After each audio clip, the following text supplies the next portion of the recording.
Recommendation suspend কেন হয়? Facebook কেন এই কাজটি করে? এর ৫ টি কারণ আছে। আমি লং ভিডিওতেও বলেছি। ১, আপনার অ্যাডমিন আইডিতে কোনো ভুল করলে, যেটা পেজের উপরে এফেক্ট করে। যেহেতু শর্ট ভিডিও সেহেতু সংক্ষিপ্তভাবে বলব।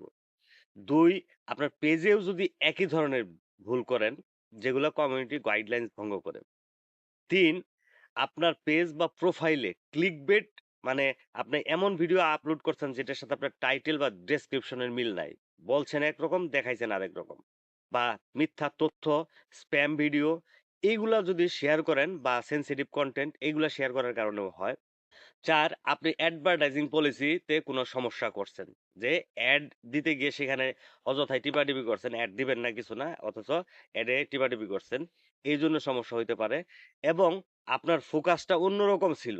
মানে একদম Facebook রিলেটেড না। মানে যেটা Facebook এর কমিউনিটি গাইডলাইনস ভঙ্গ করে। সেই ৫ টা